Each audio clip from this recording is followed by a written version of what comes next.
If you work in Big Law and you hit your hours last year, you probably received your bonus at the end of December, or you're about to in Q1. Well, first of all, congratulations. My wife worked in Big Law as an M&A attorney for about 7 years before transitioning in-house, so I know the hard work and dedication that it takes to get that bonus. So the question at this point is, what do I do with all this money? Should I invest it in NVIDIA so it goes to the moon? Should I pay off all my student loans? Should I stuff it under the mattress? Or should I buy a $15,000 Hermes bag because I deserve it, right? Well, the answer depends on your situation.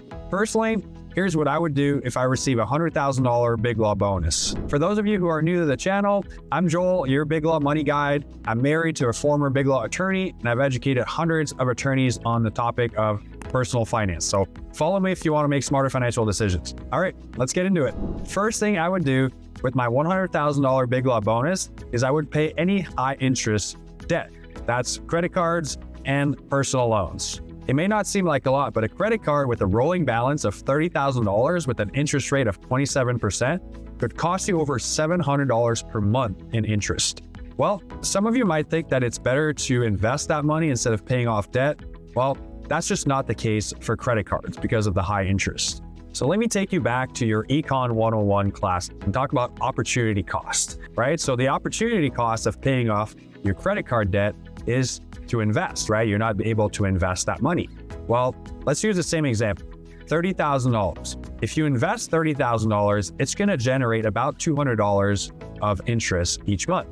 Well, it's costing you $700 on the credit card. So that's a $500 gap. That's called the opportunity cost of investing. Plus, investing provides no guarantees, and it also has fees and tax. So you have to factor that into your equation. So usually the credit card comes out on top when you do this opportunity cost evaluation. What about if you have personal loans? Well, you can apply the same logic here, but it's not as obvious because personal loans usually have a little bit lower interest than credit cards, like maybe around 10 to 12%. So again, it's not as obvious than it is with the credit card, but the math should work out the same way. Does anybody remember the stealth layoffs that happened in Big Law during COVID? In April 2020 alone, the legal industry lost 64,000 jobs. Now, most of these people eventually found another job, but it could have taken them months to find a job that was the right fit. So what do they all have in common though? They received no income while they weren't working. That's why the second thing I would do with my $100,000 Big Law bonus is to bulk up my emergency fund. One of the most common questions I get from clients is, how much should I have in my emergency fund? Well, there's thankfully a rule of thumb that we can anchor on that says we should have 3 to 6 months worth of essential expenses saved up. So those are things like your mortgage, your utilities, groceries, education, tuition, daycare, things that don't really change much from month to month. Because if you think about it, if something happens, right, you lose your job or sickness, you're probably not traveling the world, living your best life, or spending all this money on clothes and unnecessary things. So that's why having 3 to 6 months worth of essential expenses is key. So if your essential expenses are $15,000 a month, that means that you should have at least $45,000 to $90,000 saved up in your emergency fund. And the best way to find out what your essential expenses are is to use a budgeting tool like Monarch Money, YNAB, or Rocket Money. And the reason why the rule says 3 to 6 months and not 6 to 12 or 12 to 24 or whatever is probably because that's how long it typically takes somebody to find a new job if they've been laid off. But that's really a personal thing. If you're a young Big Law associate, single, you could probably turn around and find a new job within weeks, right? So you're maybe okay with having 3 months worth of expenses. But if you're a solo firm owner and you have your entire family dependent on your income, maybe you want to err on the longer side, maybe even 6 to 12 months worth of essential expenses. Now, the next question I get a lot is, where should I put this money? Well, the best place to hold this emergency fund is in a high yield savings account, because at least it's going to earn some interest, right? Not 0.000001%, right? So at least it's going to earn maybe 2, 3, 4%, depending on where interest rates are. At least you're getting some growth for your lazy money. Imagine the year is 2055, and because of your financial planner's recommendation, you've been saving diligently in your Roth IRA for the past 30 years. Guess how much you would have in that account after that amount of time? Drum roll, The answer is over $1.1 million, assuming that you earn an 8% rate of return and that the contribution limits went up by 2% each year. But the best part is that you only contributed $300,000 of your own money. The remaining $800,000 is all tax-free growth. That's why the third thing I would do with my $100,000 Big Law bonus is to fund my Roth IRA. Well, as the saying goes, nothing is good or bad unless you compare. So let's compare that to a brokerage account. I don't want to compare it to a 401k because 401ks are pre-tax and brokerage accounts and Roth IRAs are both funded with after-tax dollars. First, the income that your portfolio generates in a brokerage account from interest and dividends is taxable to you in the year that you receive it. Now, for a small portfolio, maybe $50,000, it's not going to generate much income. But when you get into a $500,000 portfolio or $1 million portfolio, the interest generated from those portfolios will generate a good amount of income that's going to be taxable to you at ordinary income. Also, when you sell your investments in your brokerage account, you have to pay capital gains taxes. Usually it's either 15% or 20% depending on how much income you make. So assuming you have the same balance in your brokerage account after 30 years, so call it 1.1 million, only $935,000 of that account is actually yours because the rest would have to be paid in taxes to the government. That's a $165,000 difference between the brokerage account and the Roth IRA. So pretty significant. So how does this work for big law attorneys? You've probably heard that there are income limits with Roth IRAs. So people who make above a certain limit can't contribute to them. In 2026, that's $168,000 if you're single or $252,000 if you're married filing jointly. Well, with first-year salaries starting at $225K these days, most big law attorneys are going to be phased out of contributing directly to Roth IRAs. So that's why they have to take an extra step and do the Backdoor Roth IRA. If you want a full step-by-step process on how to correctly execute the Backdoor Roth IRA strategy, check out the link in the description below or the link in my bio. If you're a big law attorney, there's a good chance you have a large amount of student loan debt, sometimes north of $200,000. Thankfully, you also should have an income that can support those payments. So the question is, should you use that income to repay those loans ASAP, or should you just make your minimum payment over time? Well, student loans typically have a pretty low interest rate compared to other types of debt like credit card and personal loans. So a lot of financial experts recommend that you invest your extra dollars instead of paying off your loans sooner. To me, though, that's ignoring something really important: the psychological burden of having student loan debt. That's why the fourth thing I would do with my $100,000 big law bonus is to pay a large chunk of my student loans. So one of the first things I ask when my clients have student loans is, how do you feel about them? Some of them are indifferent, some of them have a lot of anxiety over them, some of them are kind of in the middle. So the answer to that question will drive how we approach the repayment strategy. Also, if they're planning on leaving big law, we're probably going to want to accelerate that repayment date.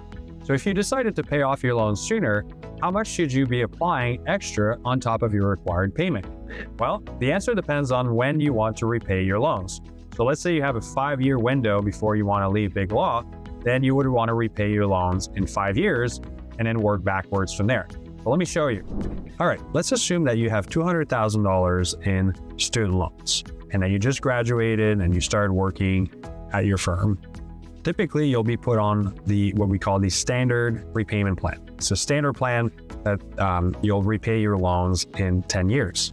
So if you have a $200,000 loan, that's a 10-year term with a 6% interest, that means your total cost of the loan would be $266,000, meaning you'll pay $66,000 in interest. But what if you want to leave big law, let's say within the next 5 years, or at least give you the ability to leave big law in the next 5 years? Well, right now your loan is going to be paid off by December 2035. So that means that you would want to pay off your loan by December of 2030 to be 5 years.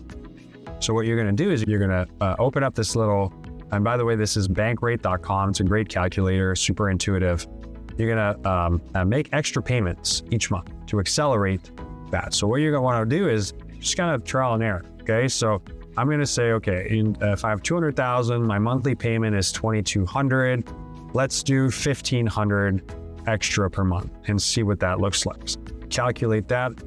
Okay, so December 30th, 2031. So that's actually not too far, but that's about 6 years. So I'm going to have to add maybe 1,700. Let's look at that.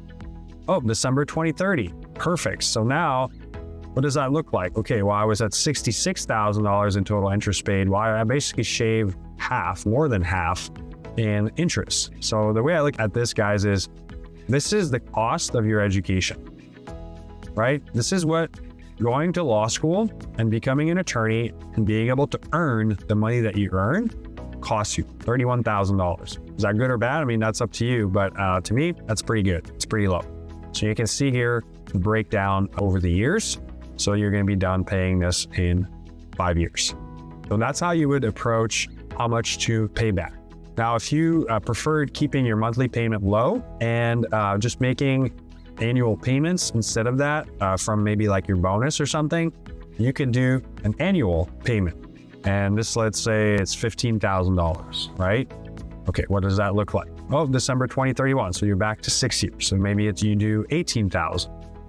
So you're still January 2031. So maybe 18.5, right? And now, okay, now you're maybe 19.5. It's a trial and error type deal. Yep, so December 2030 is when you'd pay it off. So that's how you would approach figuring out how much extra you need to pay each month. Working in big law is a tough career. And even if you plan on becoming partner at your law firm, the reality is we just don't know what the future holds.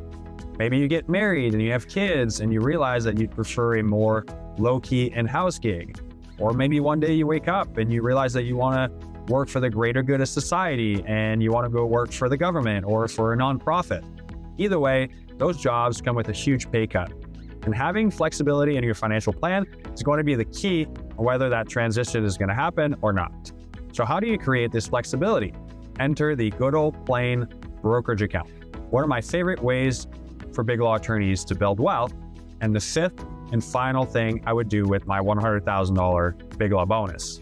So what is a brokerage account? Well, it's basically like a savings account that you can invest for growth.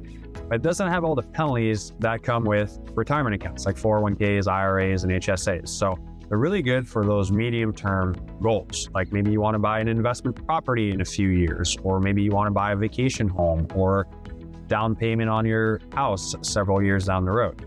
Another advantage of brokerage accounts is that you can invest the money however you want, whether that's ETFs, stocks or bonds, or mutual funds.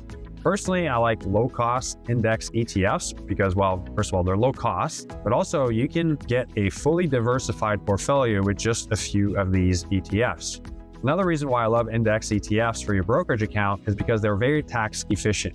Don't forget, a brokerage account is taxable. So anytime you have income or dividends paid out to you, or if you sell investment at a gain, you're going to pay taxes. So ETFs are very good at keeping that tax drag low.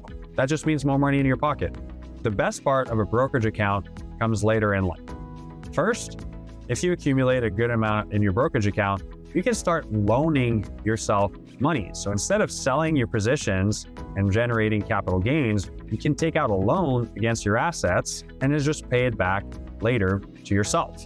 That's what rich people do, by the way, guys. They never pay capital gains taxes. You think Jeff Bezos sells his Amazon shares to pay for his yacht? He just takes a loan and then pays the loan back. Second thing is, if you end up, later in life and maybe you don't need all of your brokerage account, or you want to make some charitable contributions and you don't know where to fund that from, well, you can use your brokerage account and your appreciated assets to donate to charities instead of donating cash. That has a huge tax advantage down the road. So for all those reasons, the fifth and final thing I would do with my $100,000 big law bonus is to fund a brokerage account. All right, guys, that's how I think about allocating my $100,000 big law bonus. Not chasing hype, but use it to reduce stress, build flexibility, and put you in a stronger financial position for the future.